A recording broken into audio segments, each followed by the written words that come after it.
Jesus. Hoje a nossa devocional ela vai falar um pouco sobre Cristo, que é o nosso advogado perante Deus. Qual que é a função de um advogado?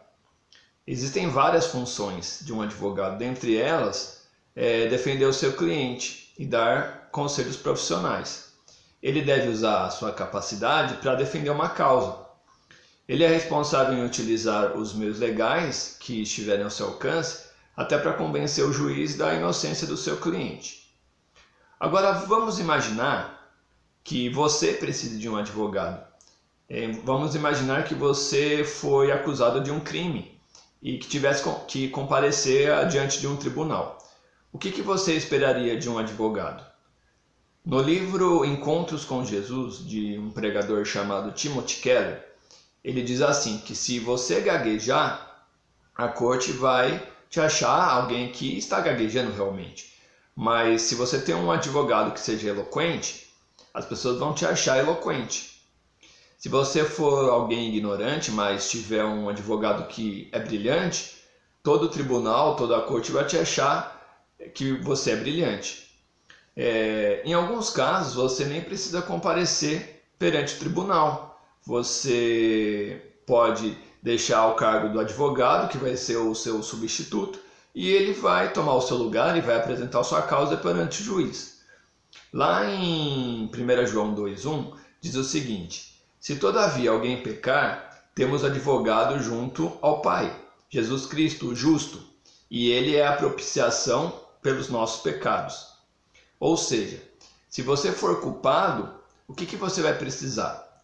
De alguém que lhe ajude, que lhe dê apoio, ou alguém que conheça a lei e lhe mostre que você infringiu essa lei, mas tem uma solução infalível.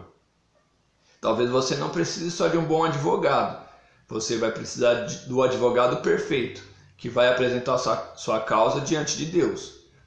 Então, Jesus ele defende a sua causa, mas ele não pede misericórdia em nosso favor, porque o ato de misericórdia já foi concedido por ele.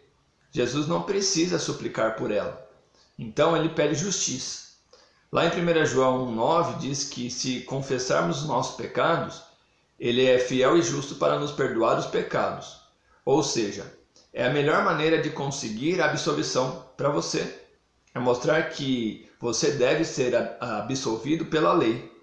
Então o advogado não deve se basear apenas para uma defesa que vai ser baseada no momento que o júri está.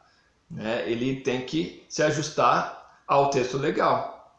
Então Jesus, vamos dizer, ele fala mais ou menos assim diante de Deus: Pai, o meu povo pecou e a lei requer que o salário do pecado seja a morte. Acontece que eu paguei por esses pecados. Veja, eis aqui o meu sangue, a prova da minha morte. Paguei na cruz o preço total por esses pecados. Ora, alguém exigir 2 pagamentos pelo mesmo pecado seria injusto. Portanto, eu não peço misericórdia, eu peço justiça. É uma defesa infalível. E por que infalível? Porque as argumentações de Jesus são verdadeiras.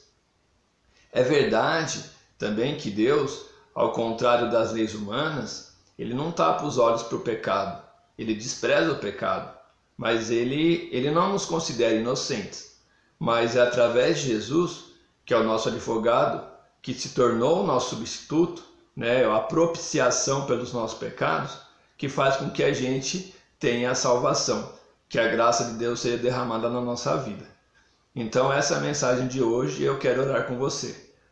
Deus Santo, Deus Todo-Poderoso, obrigado, Pai, por este momento que estamos passando junto ao Senhor, que realmente nós, com o perdão dos nossos pecados, nós nos arrependemos de ter cometido falhas e erros perante o Senhor, mas nós também sabemos que Jesus morreu por nós, morreu na cruz por nós, e através desse sacrifício que hoje nós temos a graça que foi derramada na nossa vida, a salvação que provém somente do Senhor. Obrigado por tudo isso que o Senhor tem feito em nossas vidas. E no nome de Jesus, no nome santo de Cristo Jesus, que nós oramos e agradecemos. Amém. Que Deus abençoe vocês. Até mais. Tchau, tchau.